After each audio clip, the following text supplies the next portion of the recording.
squeaky chairs. Yeah. I'll try not to move. Just stay very still for a whole hour. It's hard for me. I'm very fidgety. Oh, no, it's all right. We're live. All right, and we're live. Welcome to the first ever We Are Tottenham TV podcast. What? You said? Okay, I thought you said we're live. Good rehearsal, though. Yeah, it's a good rehearsal.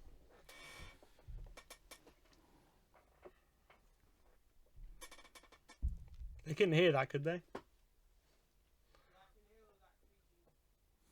All right, let's try and be very, Try very still, still. stay very still. Oh, yeah. Jesus. We'll be talking, though. Yeah, true. But still. All right. That was a big lava lamp, guys. Chelsea lava lamp. It is a big lava lamp.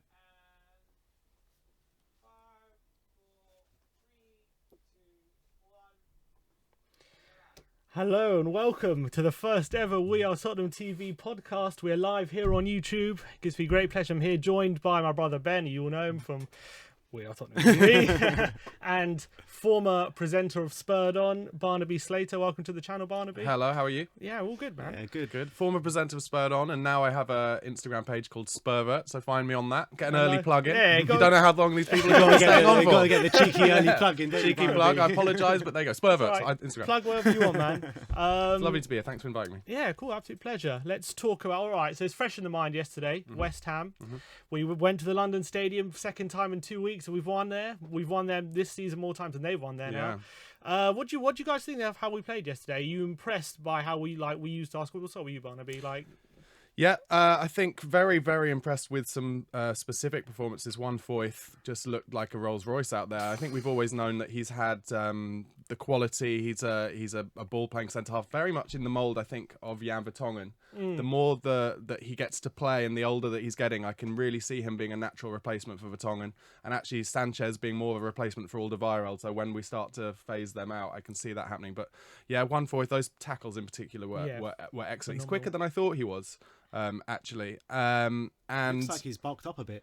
he's going to need to bulk up a bit. I'll tell you who else has, Harry Winks. And Winksy, both last night I thought was excellent, but also in the game when he came on against City as well. And he's slowly turning into one of my favourite players, Harry Winks. And if he can stay, I think he's got slightly dodgy weak ankles, but if he can stay fit, I think he could be a mainstay in the England team as well as the Spurs team. I think he offers something in midfield we don't have from the other players in terms of just... Also for England, because he's like that player that we've been missing, that kind of player that can connect the midfield in the attack. He's kind of a player I was calling out for us to sign in the summer, a player in the centre of the park who can actually get the ball down the floor and actually be more progressive with his passing. Yeah. And I don't think we have that kind of player, so hopefully he can kind of develop into that. Yeah, I'm sure Daniel Levy probably said in the summer, don't forget we've got Harry Winks coming back. But I think he's Carrick-esque in his ability to get the ball off the back four, play that kind of quarterback role. And most importantly, and you alluded to it, I think, just playing those balls between the lines. And having him at the base and then Eriksen or Ali behind Harry Kane, I think, it's going to cause people so much problem, or so many problems, especially if Winks can get a number of games behind him without getting injured. And then I have to say also, I think you almost forget how good Dele Alli is. I think people had started getting on his back a little bit and saying, because he hasn't scored as many goals as he did in his 20-goal season and stuff. Oh, Dele's having a bad season, Dele this, Dele that.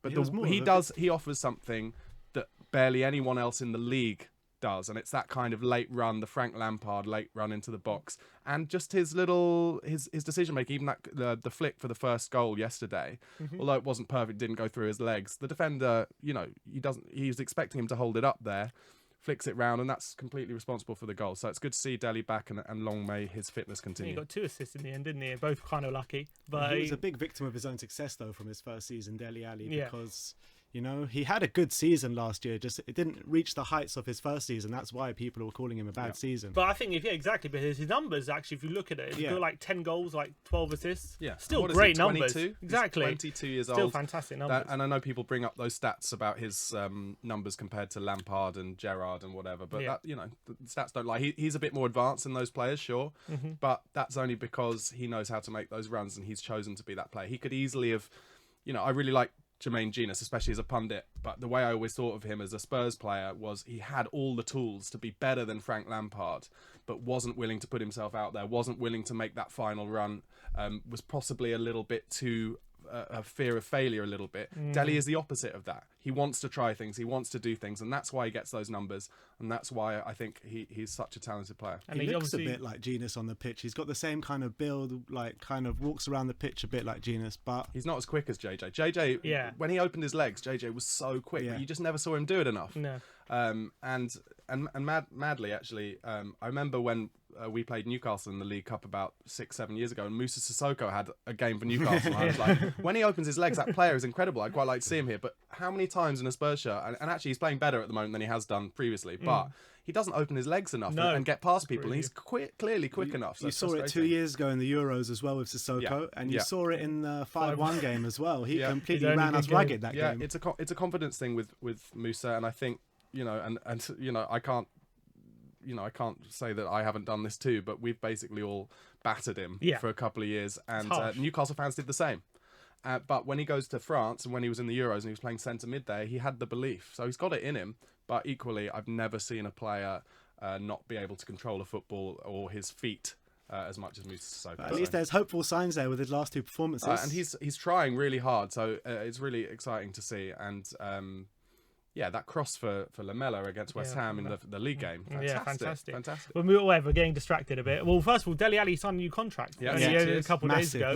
Which, so going back to Dele Alli, which was, I think, what does that speak volumes, do you think, of where the club is heading? Or in terms of a lot of people saying, you know, all the big stars are going to want to leave this season, or obviously the troubles we've had, the lack of spending and whatnot. So do you think it speaks volumes that he's signed on? A little bit. What I'd say is, I've always said I'd be surprised if Dele was one of the first to go just because of his age. Yeah. And I think if he were to go to a Real Madrid now, it would be too soon. And I think it's a good decision for him. He's I think he's up to about 150 grand a week, just behind what Kane's on and Larissa are on. I think hopefully two, three more years. I think the key one is Eriksen. I mean, obviously we've got Kane signed up. Pochettino is the ultimate key one, but he's signed up, and hopefully that Real Madrid rumour doesn't come true. But Christian Eriksen, for me, is the player that we would really struggle to replace, with the caveat, Eric Lamela is a number 10 for me.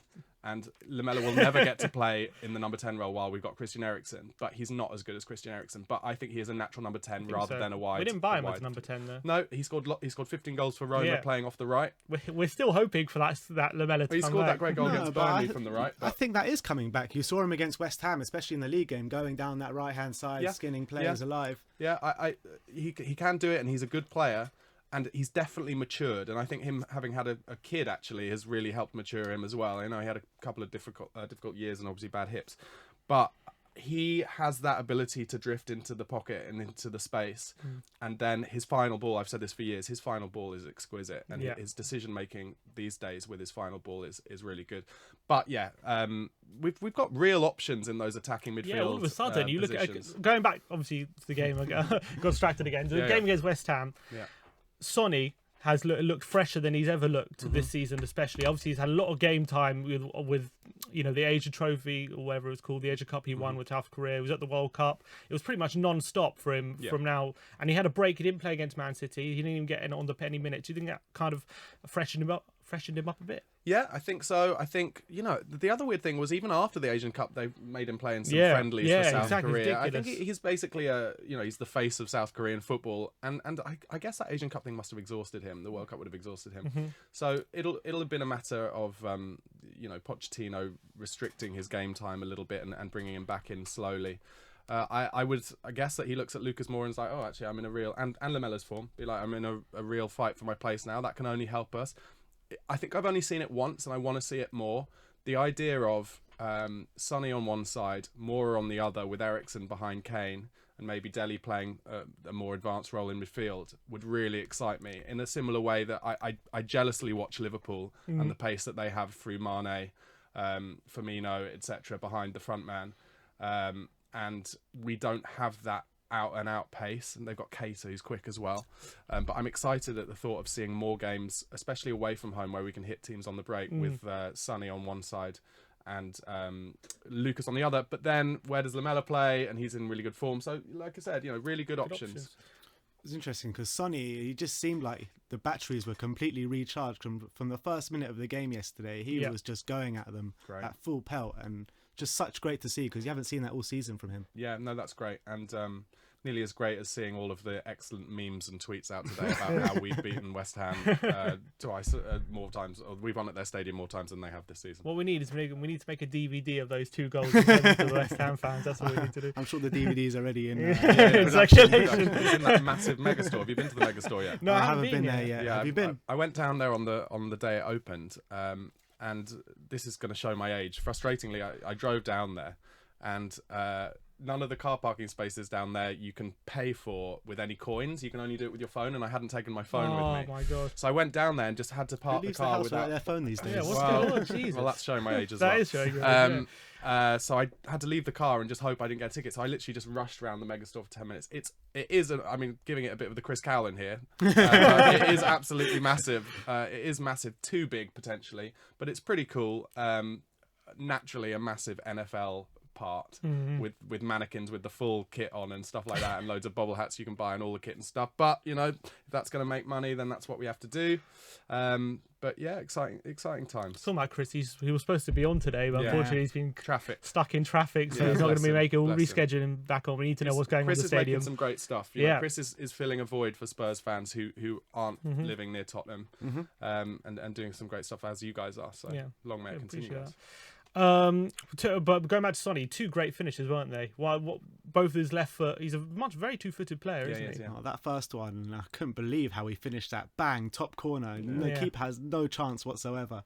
And the second one, the way he takes it around the keeper, I was like, come on, just finish it, just finish it. And then he took it, and so cool, so composed, so calm, amazing. Yeah, it never seemed in doubt with either of those that he'd score. Apparently he'd gone like 20 games without a goal for Spurs, which is not like him. No, I think that's probably linked. Yeah, linked to what you were saying about him being tired and having a lot on his mind and stuff. But what a fantastic signing! I have to say, back at the time, I can't claim that at the time I knew much about him. I hadn't even bought him on Football Manager handheld before then. So a great bit of scouting from the guys, and also realistically, as sad as it is to say, he must have made a great commercial signing for us as well. Sure, yeah, he's like South Korean Beckham, isn't he? You can see it around Wembley, can't you? When you go over. Yeah, that's true. And Fernando Llorente got on the score sheet. Unbelievably, he's probably his only touch of the game. A lot of people giving him a lot of stick yesterday, but that was a good finish from the corner. What I'd say about Fernando Llorente is, I've been thinking this a lot the last couple of days, actually. If Fernando Llorente, he's clearly another player who needs games. Yeah. But whoever comes in to play as our second striker is never going to really get games. It's an old problem with Spurs, isn't it? Why didn't we buy Jermaine Defoe? Like, why didn't we bring Jermaine Defoe I was saying back? The exact same thing. I know that people think he can't play in the one on his own, but actually he can as much and probably better than Sonny does when he plays one on his own. Jermaine would love the club. He'd love to come back. He'd love to get a bit of game time here and there. I think we should have just bought him back. And he'd probably suit our play more than Llorente does. Yeah, I think so. I think if you just look at the way Llorente went and Janssen went, there's no way that Jermaine Defoe A could do any worse, and B, the fans would never get on his back ever. True. So I'm kind of surprised that it's kind of a win-win because he's sitting on the bench for Bournemouth. Why doesn't he just come and sit on the bench for us? I know. I think it's probably a bit late now, but that's what we should have done. Definitely, that would have been a smart move. Okay, Jermaine Defoe back. Bring him back, JD. Yeah.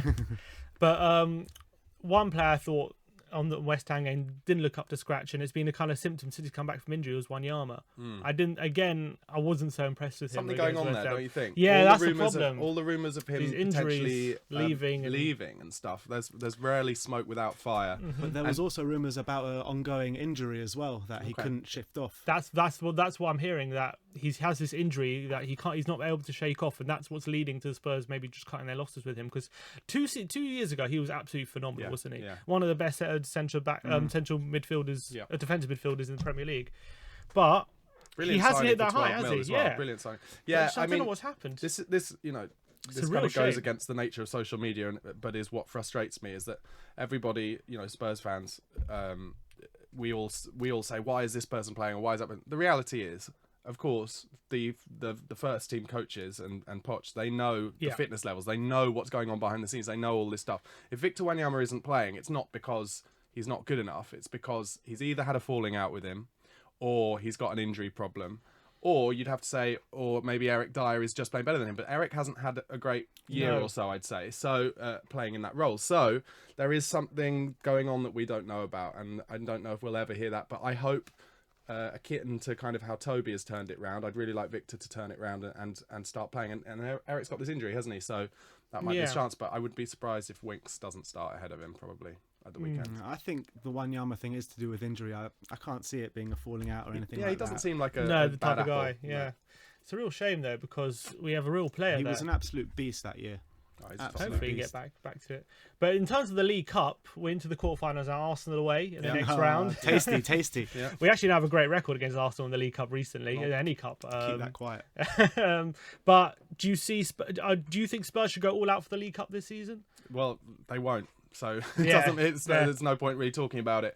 You don't think Kane will want to start in that game? I'm sure he'll want to, but that doesn't mean he will. I think he will. Yeah, I mean, I think it'll be like yesterday. Like it was a mix and match team really. The players who'd been injured were given time to come back and pitch time, and then the back four were completely changed. It'll probably be similar, I think. Whether it should be or not, I guess it depends. If we lose every game in the league between now and then I'd probably say, play your first team, but we won't. So, I think we're. I said this. I was on the Spurs Show podcast actually a few months ago, just after we lost to Liverpool, and I said I think we'll win every league game before the City game, and we did. And I think now we'll go on a good run as well, again, and the Arsenal game. Well, what I really like is that there's no extra time anymore, so that does give us the chance to go for it a bit more. Penalties at the Emirates. Yeah, because I don't know why. I don't know if I'll be able to handle that. Yeah. I mean, you can call me on this, but I think we'll turn them over. I don't think Emery will play even his with best Llorente team either. up front. Well, I think Sonny will probably play up front. The thing is, we're going to the Emirates twice in about 2-3 weeks. Looking at the fixture list, we got Burnley on the Saturday, and then it says Tuesday for Arsenal. I don't know if it's going to be moved. Yeah, but we've got Barca the Wednesday before. But then I'm saying we have a break from Tuesday to Sunday. We've got Everton on the Sunday after the Arsenal game. So maybe there's a bit of wiggle room there. But also, if we're out the Champions League by that Barcelona game, we can play a weakened team in Barcelona and then full strength against Arsenal. Yeah, I don't think we want to be looking at that kind of situation. Yeah, it could be a reality. Yeah, I think we'll turn them over. I don't know. I think Emery's obviously doing a good job. I also think potentially anyone with any tactical nous could have gone in there and shaped them up a bit more defensively than they had been. Make them do better. But they haven't been tested. My mate just texted me actually a couple of hours ago and was like, who have they played since the first two games? Absolutely nobody. Yeah. And they do look brittle at the back. I'm not worried about them. I think a couple more transfer windows. They do have the ability to spend big. Like they did with Ozil and Aubameyang, etc. Then they'll be up there. But I think it's probably a season too soon for them. Probably, I think they'll be fighting for top four with us. I think and United will find their way back, but I don't think so. I hope not. I think Arsenal's defence is a bit too poor this season. It's a bit brittle, yeah. So we'll see. But yeah, in that League Cup game, I think Emery and Pochettino, they don't care about the League Cup. Obviously they want to win a trophy, but it's all about the league and getting in that top four. So they'll both play a mixed match of squad teams, and I think we've got a better squad than them actually. Yeah, I agree. But considering we haven't won anything, or Pochettino has won anything, should he be taken? In your opinion, should he be taking the League Cup so lightly? Well, I put this to you. I'm not trying to sit on the fence, but if we win the League Cup, people would still say we haven't won anything. I agree. And I think if he wins Arsenal won the FA Cup 2-3 times in 5 years. People say you didn't win anything. Yeah, but you can look at it the other way and say it's a stepping stone. Like when you look at the Man Cities and the Chelseas, the first tournament they won was the Carling Cup. I was at the League Cup final when we beat Chelsea. We were there it was great, and I thought we were going to push on, and Ramos was going to be a genius. And we finished 11th, and he was 2 points from 8 games. 2 points from 8 games.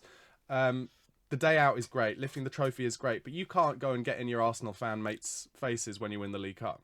in the same way that none of them got on our, really came into us and when they won the FA Cup. Yeah. The difference is, I'd say, with the FA Cup and us is we haven't won it since 1991. So we haven't had the bus parade. We haven't had them at Tottenham Town Hall, etc., etc. And I'd like to see all of that, especially in the new stadium. That would be great. So I'd love us to win the FA Cup. I'm gutted every time we lose in the semi-final. But we all? it will come. It will come. But I like Poch's attitude that really he's all about the Premier League and the Champions League. I agree. And although this season doesn't show it, and I think this season has been difficult, especially because of the Wembley stuff and the kind of not knowing. But I've said this before, I think our best chance is the Champions League in the next few years. To win? Yeah, I think more than the Premier League. I think while Klopp is at Liverpool and while Pep is at Man City, they will continue to spend. They will continue to get the best players, and we'll be fighting out for the players in the lower the next echelon down, which won't be enough to take us past them. But in the Champions League over 2 legs, as we saw last year, if we'd beaten Juventus in that game, who's to say? I really think we'd have had as much of a chance as Liverpool of getting to that final. And who's to say? So that's just my opinion. Obviously, I would love us to win the league, and we got close, but I just see that as being quite difficult. Well, considering it's funny you bring that up because obviously before the Man City game, we'll talk about the Man City game in a minute. But quotes from Pochettino along those lines that I thought it was very interesting quote saying that it was the worst moment he's ever been since he's come to Tottenham, like in terms of the mood and the feel around the squad. Some very interesting things. I thought he was saying that Spurs, he actually said the Spurs hierarchy aren't interested in winning titles at the moment, which is, do you think he's having a bit of dig at Levy saying these things? I didn't see the press conference itself, so I don't know what the question was, and I don't know what the context was. Poch is, I would say, very careful. With his words. With his words and stuff. He then came out, I think, after the City game and said, he's really happy and everything's fine, and it wasn't quite how it was meant to be. But I'd also say, barring his first season when it was a bit up and down, it's also my worst feeling being a Spurs fan in the last 3 years as well, probably for all of us. Yeah. And that just shows how far we've come, that my worst feeling is us being 5th in the league. We've just turned over West Ham in the League Cup. Our players are coming back from injury. They were all at the World Cup mostly till the semi-final stage. And it was our best start to the Premier League season ever. Yeah, so it's just like it's a bit bitty. Do you know what I mean? It just feels a bit bitty at the moment. But also in the last 3 seasons, it's usually around December, January, February we start going, starting playing our best football. And there's no reason to think that won't happen again. I think that's how we're designed, and the fitness comes in, etc., etc. And yeah, they've had more muscle injuries this season than we've had before, and I think that's because of the World Cup. Yeah, we were at a Legends evening with Mickey Hazard and Love Ryan Mickey Mason. Hazard, what a guy. Well, great man. legend.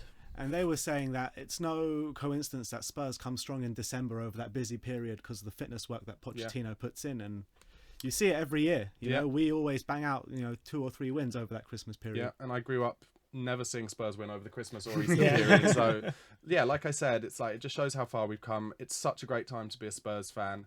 Just enjoy it, just because Poch will be cherry picked by the best clubs eventually. The one that I'm really worried about is Man United, to be honest, more than Real Madrid. I think with Real Madrid, I think he will look at it and say, I could be out of a job in 6 months. Look at what just happened, yeah. But at Man United, and Gary Neville is like their big, guy who keeps pushing for Pochettino, but he will be given time. He would be given time and money. That's what he wants, isn't it? And he respects Ferguson so much, and I think he realises he could build a legacy there. But potentially, I'm putting words in his mouth, but I also think he feels he can do it at Spurs as well, and he just needs that next push. That we need to spend £300 million. It's no good spending 100 million. That's what West Ham pay. We would need to spend £300 million and push the boat out for players who Liverpool are currently buying. It's a shame. It doesn't. Other than money, it doesn't make sense that we finished above Liverpool 9 of the last 11 seasons, or 8 out of 10 or whatever, and players are going to them, Mane to them over us and stuff like that. So we need to get to that next level, but that's a long-term project, The thing is, if we don't really need to spend 300 million if everyone stays, because we've got the basis of an amazing squad there. All we need to do is add, I think, maybe right back, left back, centre mid, and I think we can challenge with the top.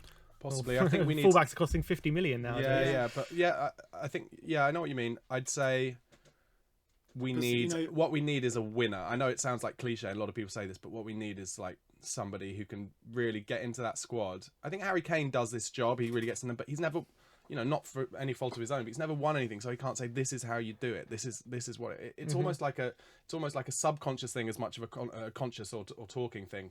But it's just like they need that player, like that Klinsmann signing, almost like somewhere where the rest of the squad were like, wow, this is going to take us to the next level. Like the way that the Man United players of old talk about when Veron came in. Now Veron didn't do well for them in the end, but they were like, in training he was the most incredible player I've ever seen, and it made us all play to a new level. And I think we need a little bit of magic stardust, something like that. Nuruddin Nebet. Nuruddin Nebet, a Timothy Atuba, yeah. Gareth Bale, I think. Yeah, I mean, did you guys also have a bizarre feeling maybe he'd come in the summer? I think everyone was. I don't know how we thought it was going to happen, but I mean, I didn't want to let myself believe it, but inside I was believing it. I wondered in my head, I was coming up with scenarios like maybe Joe Lewis will personally pay his wages. Maybe he'll take a 50% cut. Who knows? He loves the club so much, and he wants to be near the golf course in his back garden in Wales, and we're going to let him fly into training every day and all this stuff. But just do anything you can to get that man back to the club. Yeah, he's not appreciated properly at Real Madrid. No, you needs to come home, Gareth. Come home. Yeah, come home, I'm sure he's watching. Yeah, of course he is. But talking about the Man City game on Monday night, what did you make of it? Do you think? I think we gave a good fight, didn't we? But at the end of the day, do you still think the better team won on the day? Yeah, I think they had another couple of gears to go in if they needed to. I mean, at one point, David Silva literally showboated instead of just putting the ball in the back of the net and tried to pass it. That was weird, that one. It was very odd. I've never seen anything like that. What I'd say is I felt a bit last year against City, we were a bit embarrassing. Yeah. But for the right reasons, but I felt a bit embarrassed. But sometimes, and it's so hard, but Poch is just like absolutely single-minded. Like, I will not defend and put 11 men behind the ball, right? Yeah. And I'm like, actually, maybe against some teams, it might be a good idea. Because, you see smaller clubs, Huddersfield last year get a draw against Man City. And you're like, if we could actually be as organised and defensive as them, we would nick a goal and we could win that game. But on the flip side, I also like Poch's, Tottenham-esque, Bill Nicholson-esque ultimate utter positivity.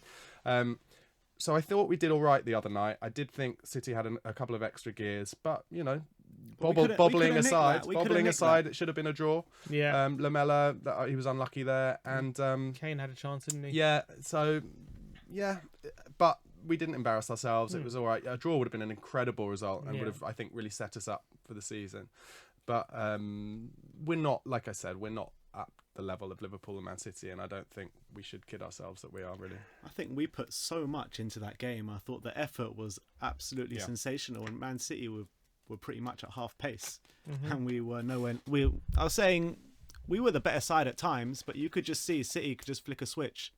And the way they were passing it and the way they move is just insane. Well, you got a bit pounded on Twitter. I got a bit carried away after the game, but yeah. What did they say? What happened? No, because Ben said Spurs controlled the game for 80% of the time. All right. Yeah, I'm not sure about that Slightly one. Different game than I was watching. But yeah, no, like we played well, and I think we kept possession well, and our stats will be better than most teams who play Man City, definitely. Yeah. But I just, if we'd nicked that, it would have felt the same as how we almost nicked a draw against Liverpool when they absolutely dominated us. I thought we were more in the game this time than they were against Liverpool. Yeah, much more. I don't know. It's more like I think it was more like an experience of football feeling where I was like, it never feels quite like we're going to get a result in this game. Actually, do you know what I said to people I was watching it with? It was like, this feels to me what I think it must feel a lot for other teams playing Spurs. Yeah. Where, so for instance, like Fulham, when they came to Wembley earlier this season, so good of them to open up and be an exciting team and not just defend. But if I was a Fulham fan, that day I'd have been like, oh wow, this is a really good performance, but they're going to beat us 3-1. And that's kind of how it felt with Man City. I was like, okay, I think we're doing all right, but we're not going to get a result in this game. Do you think... I actually thought as the game was going on, we were actually going to get that goal and get that result. And when Lamella missed that chance, you know. Yeah. But do you think the pitch played any part in that game? Not really. Just that it's slightly embarrassing. But no, not really. Not really. Yeah, I don't know. I tried to explain to my girlfriend sometimes what it's like being a Spurs supporter from down the years, and it's like there are so many things that are still happening where I feel like it can only happen to Spurs. So I explained to her recently how Chelsea knocked us out of the Champions League by winning the Champions League for the first time in their history when we'd come fourth, and it meant that we weren't in it. And it's just like, that doesn't happen to anyone else. Spurs have built an amazing new stadium, but we're not in it in time. And therefore, we're having to play at Wembley the day after an NFL game. And so everyone watching it on Sky sees pitch yard markings from an NFL game. That doesn't happen in the Premier League. It hasn't happened in the Premier League ever. and it happens to Spurs. And so just all these things that are that give the ability to opposition fans to laugh at us. It's happening much less than it used to, but it still kind of happens to Spurs. And that whole transfer window thing's in there as well now. The first team ever not to spend any money at all. Yeah, and the only club in the whole of the top 5 European leagues who didn't buy a player. Only Spurs. Only Spurs. But Pochettino is the only person the only reason I think stopping us from suffering really from that, because he is just an amazing man manager and motivator, and clearly, he is the key to everything. Talking about previous Spurs sides that you were saying, Okenhampton Spurs, Gary Neville was on Sky Sports, wasn't he, the other week, and he was saying how Spurs the last 30 years have been gutless, spineless, and it caused a very passionate response from Harry Redknapp. I don't know if you saw that on TalkSport. Yeah.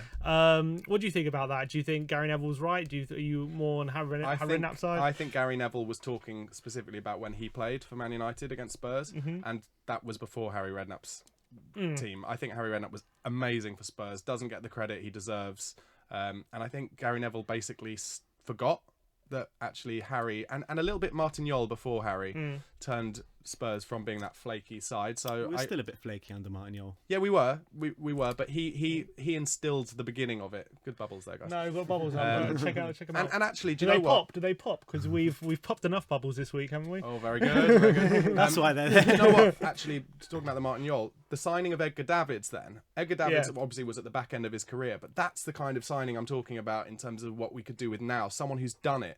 He got into that squad, and although he wasn't at his best, he had fights with Robbie Keane on the training ground. He instilled a will to win, and I've seen on Twitter and stuff, people still, some of those Spurs players from back then being like, he was such a great player to play alongside. I don't know who that player is that we could get now that would be like that for us, but we need something like that, someone who's won everything and who comes in. And Edgar Davids just, he was an arsehole clearly, but he was like our arsehole, and he was perfect for that time. I feel like the problem is how we play though. It's kind of a young man's game. It doesn't really leave much room for like experienced players to come in and kind of, I think the days of us having like people like Edgar Davids, Rafael van der Vaart, I think they're gone. I think in the way we play anyway. Maybe a Van der Vaart would be good if we could find a 28-year-old, 27-year-old who wasn't as injury prone as he was, or who could finish games better than he was. But he was a fantastic signing. But yeah, I'm not exactly sure who that plays. Too early? Of course he did. No, I don't know. I mean, I think he left too early in terms of how much I loved him as a player. Yeah. But in terms of his continued ability to change games, I'm sure the reason why he left was because. Oh, well, was it actually because he was having family problems? He definitely had some marital issues. He had a falling out with AVB, I believe. Yeah, him and AVB were never going to get along. No, yeah. AVB wasn't very good with big players. That's for sure.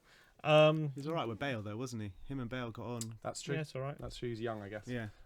Going back to that Gary Neville comment, I do think it's kind of ironic that Redknapp was complaining that what Neville said, because Neville said that, Spurs, you'd be 2-0 down to them and feel like you win 5-2. We actually did. Yeah, under Redknapp's first season, we were 2-0 up and we lost 5-2 at Old Trafford. Okay. It did actually happen. I thought more Neville was talking about when we were 3-0 up when Dean Richards scored on his debut, and then they won 5-3. I think it's happened multiple times. What Neville said was true about Spurs. It was true. That's it. And that whole stuff about Alex Ferguson saying, lads, it's just Tottenham. That was true, and that's another example of that. Only what Pochettino's been fighting against. Yeah, and Pochettino has changed the face of our club completely. We are now, everyone now they're like, oh, Spurs don't win anything. Well, I know the situation I'd rather be in, like this, compared to back in the day when I had to worry about Paolo Tremezzani, Stuart Nethercott, and all them. Stuart Nethercott.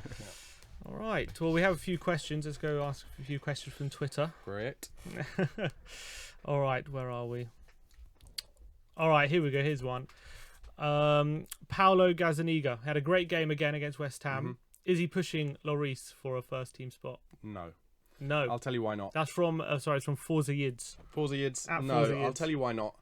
And this kind of goes similarly back to my point earlier about the people in the club knowing the fitness of the players and stuff. The goalkeeping coaches spend all day every day with those three goalkeepers. Hugo Lloris is a fantastic goalkeeper. He has some issues. He's not the greatest distributor. But and obviously he's made some mistakes in some big games. But he stops as many goals as he lets in terms of mistakes with his ability to come off his line, and that's why he's so vital for Spurs in terms of the high press that we play. In terms of Gazzaniga, he looks great, but there's a reason why he's not pushing Vorm even. I think for the second spot, he's just not as good. Really, though. You know, I heard that as well, that Gazaniga's wasn't that good, but I've seen him this season and he's looked brilliant. Yeah, he's looked good against West Ham. I'm not saying he's not good. I'm just saying he's not as good as Hugo or Michel. And Lloris, he's definitely overtaken Vorm. You don't think that? Is Vorm not injured at the moment? I think it's when Vorm played last week, 2 weeks ago, didn't he? Against PSV.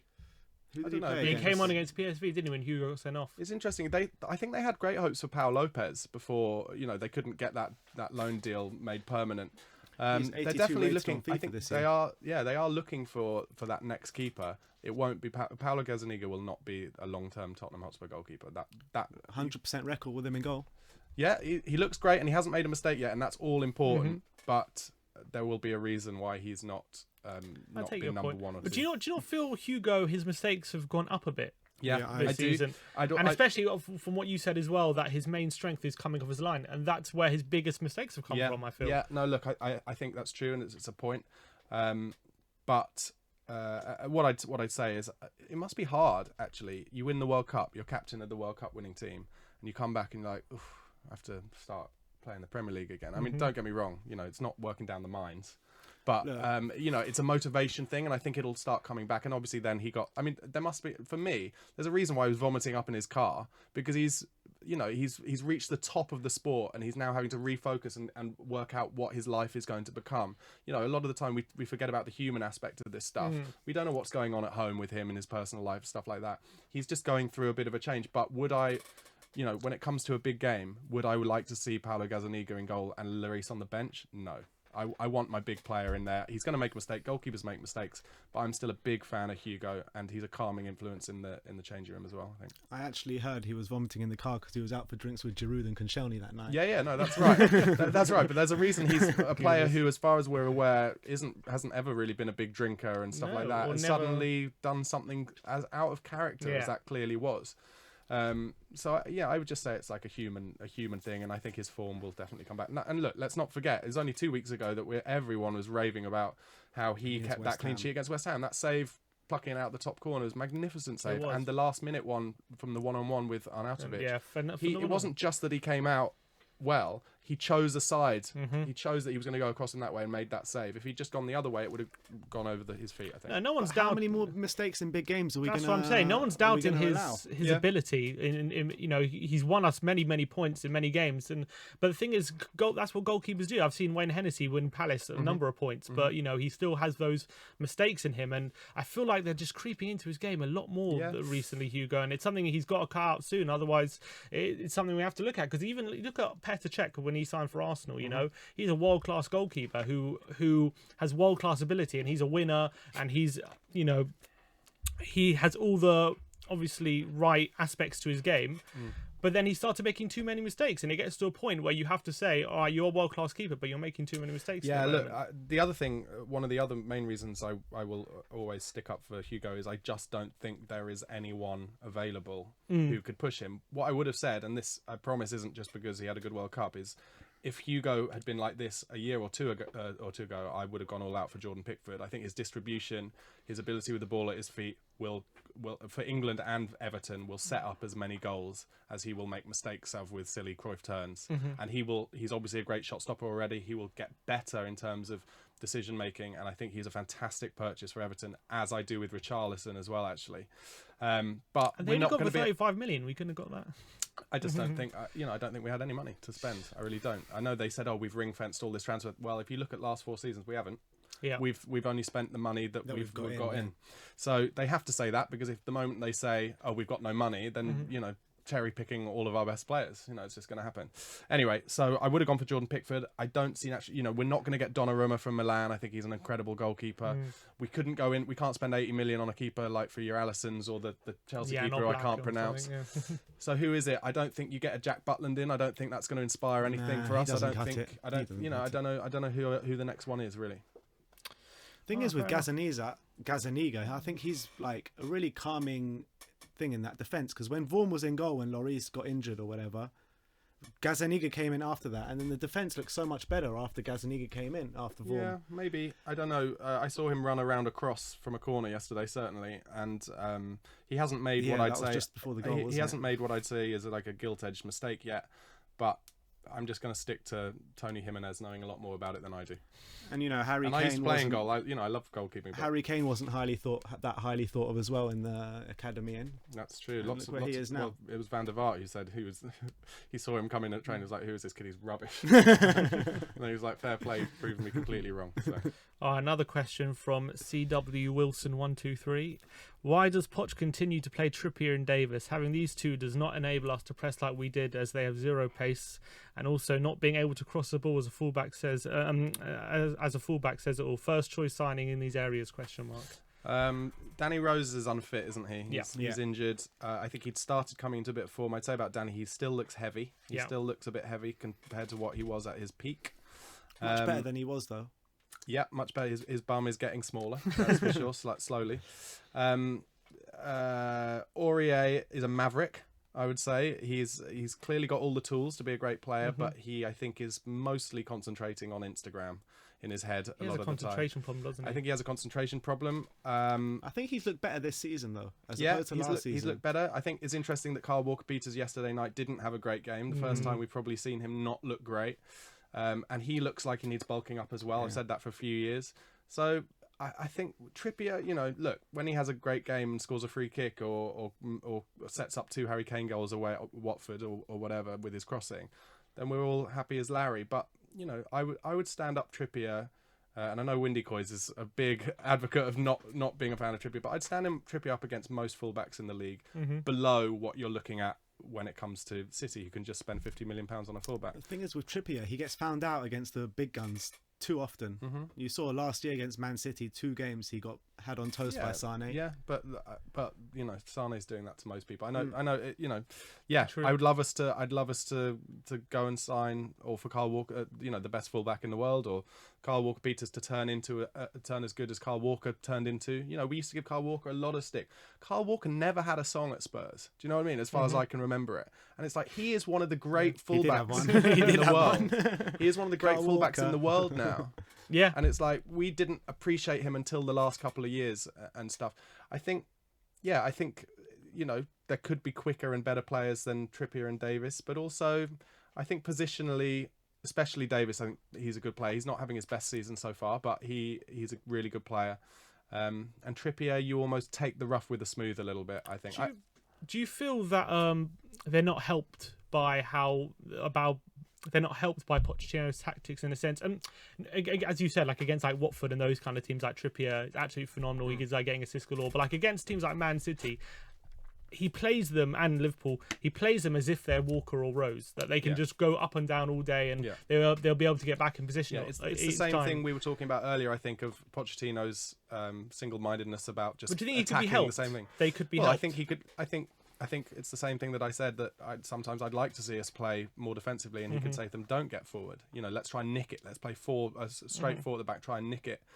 Doesn't do that. So yeah, you do see Sane getting in behind them, and those teams will say, well, you can get in behind Trippier, but because they leave some space in behind. Equally, if we score the first goal, and then naturally they will play that way and hit them on the break. So look, when it comes to it against those teams, I just think it's impossible. It's impossible to fight against teams who have spent £1 billion.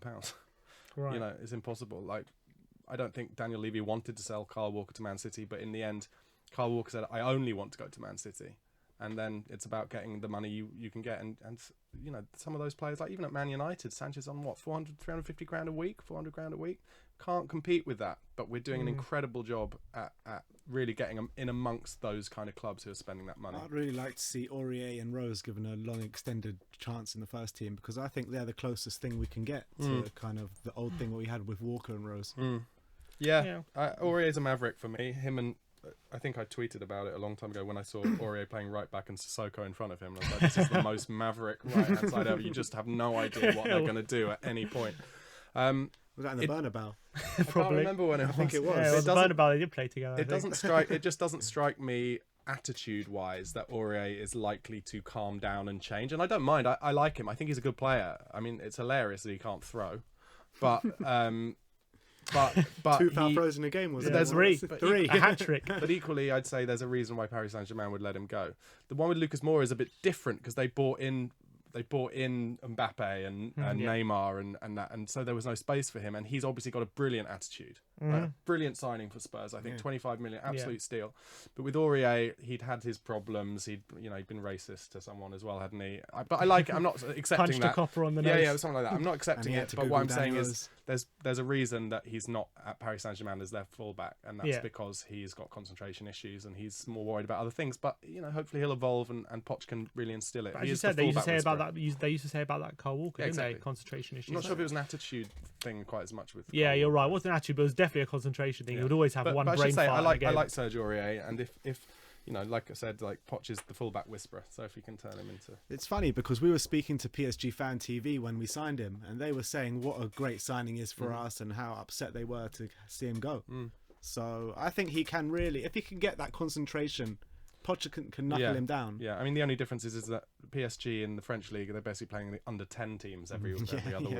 It's only Marseille and them really, isn't it? Yeah, Lyon, Monaco. Question from Lewis Kelly. Do you see us getting any signings in January? Yes. Yes? I don't know. But we didn't have any money in the summer, you said. What changed? I think they'll be willing to spend good question. I think if they sell anyone, then definitely. But I think it's more likely to be a kind of a good championship player or something like that. Jack Grealish. Yeah, it's an interesting one. He's just signed a long contract as well, hasn't he? I heard Harry Redknapp on TalkSport the other day saying Spurs have to sign this player. He's a fantastic player. He's like a throwback, isn't he? Like socks down by his ankles and gracefully kind of floating over the pitch. I do like the look of him. But I think we'd have to spend 30 million on him now. That's crazy, but that's exactly what Spurs would end up having to spend. He looked brilliant in the playoff final last year. I know they lost against Fulham, but I thought he absolutely ran the show. One other player I think we missed a boat. Obviously, we have definitely missed a boat on now is Ross Barkley, who we could have got for 15 million, or probably, and we decided we bulked it because his contract was running out. We thought, no, if we're going to get him for cheaper, if we're going to get him at all, and then Chelsea came in, got him, and I wonder if that's the case. I don't know if how interested we were in him, but. I think there was definitely an interest, but I wonder if Chelsea were always on the phone in the background just saying, keep us up to date with what's going on. They must have wires tapped in our phones or something. Whoever we're interested in, they go in for them straight after. Yeah, that's right, William, yeah. What would you prioritise? If you were the manager, what would you prioritise in January? It's tough to say, That's a very difficult question. I think it would depend on what injuries we have at that point. Fair enough. But yeah, I mean, that kind of signing that I was talking about, if possible, but I think that's impossible to get someone like that in January. I don't know. It's hard. I mean, that's the thing about, everyone talks about obviously not spending the money and stuff. Who was there? Like, who was there that Spurs could have got? Ndombele from Lyon. Yeah, so I haven't seen much of him. I hear he's a great talent. Maybe. I think he's a great talent. Zaha's on more wages there than most of our players are. Like, we'd have to give him what Kane is on. And also... How much is he on? He's on about 130. 150, yeah. So match his wages, I'm sure he'll come. No, because then we have to spend 70, 80 million. They're talking about, bear in mind, to buy Harry Maguire from Leicester. 50, they're talking about 60, £70 million for Man United. So so then Palace see that and they're like, well, Zaha scores goals. Zaha changes Brilliant games. Player. So he's £100 million player. And he's not... do you know what? I really like Zaha, and I think he has definitely improved in terms of attitude and stuff. But he's the kind of player who needs to be the biggest name on the pitch. You saw at Man United, he was younger, but he didn't like coming off the bench, and it didn't work for him. We don't have room really at the moment for another player who needs to be the first name on the team sheet. We've got Kane, we've got Eriksen. They're the leaders, in terms of creativity and stuff. Whereas around them, we've got players who have really good attitudes. Sonny, Lucas, Lamella even. I think his attitude is incredible. Like the way that he gets booked every game, just wants to scythe people down. His work rate second to none. His work rate's unbelievable. So we're not, the fans, and also I think the other players aren't going to settle for Wilfried Zaha coming in, insisting to be on the team, losing the ball every so often and then just throwing his hands up, which I think he is a little bit more like. I would love to see him at Spurs. I think he used to be like that. I don't think he's like that anymore. Yeah, not so much, but Zaha. I just can't see that being a Spurs signing, unfortunately. Back in the day, absolutely it should be. I could see more likely Everton would spend stupid money on him. We should have signed Zaha when United signed him that time. Yeah. But that's why I mentioned Richarlison before, because people are like, oh, well, Richarlison started well at Watford but then tailed off. But he'd played a full Brazilian season just before then. He'd had no break. And I think we should have spent, like you said, we could have spent the money we spent on Sanchez on him. Yeah. And I think he's got a good attitude and he's a really good player. But, then you could say we got Lucas Moura. So, Also, a question for Barnaby again from Forziids. What the hell did happen to Spurred On? Okay, so I said this on Chris Cowlin's channel as well. So Spurred On was funded by a big production company. I know, plastic fan, and they pulled out. So there was no money to make any content anymore, and unfortunately, the people who we employed, not even a goodbye video. not even anything. So unfortunately, the people who we had as presenters and stuff, they were being paid and couldn't get paid anymore. We spoke to you guys. You guys were interested in taking it on. The people who owned it weren't willing to give it away to me or to anybody else, and it's now currently owned by a company called Social Chain. And they don't do anything with it. They have a few club channels that are just dormant, and I don't think anyone's going to give anything away for free. So it's sad, but that's why, I then went on to work for the Football Republic, producing that, and then I left there in the summer, and now I do this Instagram thing, Spurverts, although I've been quiet on it recently, but just to kind of keep my hand in and keep doing stuff about Spurs. And I'm very excited about doing it when we do finally get into the new stadium, because I have 2 season tickets, crazily, for the new stadium. And I hear that the Wi-Fi facilities at the new stadium are going to be top notch, so I will be doing lots of posting from there. With your cheese as well, halftime cheese. Yes, lovely halftime cheese board. Would you ever be interested in going back to presenting if Spurred On ever came back? Yeah. You would? Yeah, like I love doing on-screen stuff. I got just over a year ago, I got attacked with a glass and had a big scar and stuff. So there was a long time in the last year that I didn't want to do any on-screen stuff. But that's attacked with a glass. I got attacked with a glass. Yeah, and we went to trial about it a couple of months ago. The guy was charged with GBH. Jesus. So there was a long period where I had a huge scar and I wasn't keen to be on screen, but I enjoy it. I like talking about football. It's natural to me. Like jobs where I can look at football websites and not feel bad about it is what I'm all about. So yeah, I don't know whether Spurred On could ever come back based on how it's owned and stuff, but hopefully the reason I'm doing the Instagram page Spurwets is just so people can see what I do, and then maybe I can come on your show, come on other people's stuff, and talk about what I love. Oh, you're welcome on the show anytime. Oh, lovely. All right, last question. Callum Hammett, do you believe the stadium is affecting our players? Well, I think you're seeing Poch saying it's his worst moment at Spurs. I think that shows everything, because when it's your worst moment at Spurs and you have your best start of the season, Premier League season ever, I think that tells the whole story, to be honest. I think the only reason the fans have a bad feeling is probably because of the stadium, and it's left a bitter taste in their mouth, the way everything's gone, the transparency with the club and everything like that.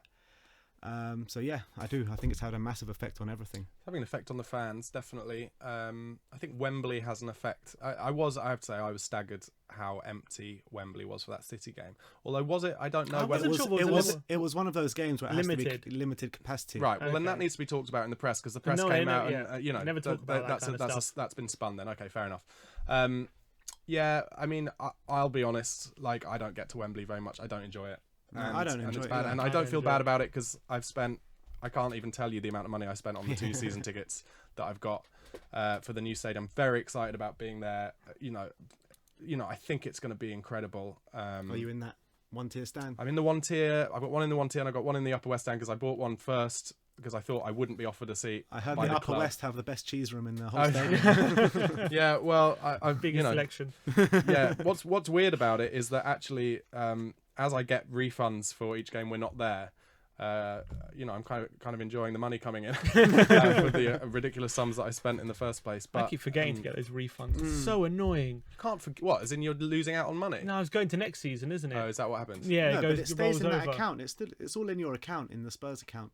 No, because they want you to get a refund in a very specific day. Yeah, they do. They give you weird windows. Yeah, windows. Then they send me an email. It's my old email, because it's from years ago, so I never get the emails. It's just so frustrating. Do you know what? I hadn't thought about it, but it's coming up a lot in the last couple of weeks. Is that the prices we paid for those season tickets are then not the prices that you pay for the same seats at Wembley, and that's not cool. But equally, what I'd say is there's probably no way they could have done any of this without it being bad in some way. There's no, everyone's like, we want more transparency, but the moment they come out and say things, it's like they just get shit thrown at them, and it's a bit of a nightmare. I think it's just a nightmare all round. We just have to deal with this. Spursy. We just have to roll with this, and then realise, and this is what I've loved, is those brilliant tweets where they show the distance behind the goal between our new ground, the Emirates, and the London Stadium. And it's, actually, if you look at, I can't believe that Arsenal managed to get such a prime piece of real estate to build the Emirates on back then. But why did they build a stadium where they're so far away from the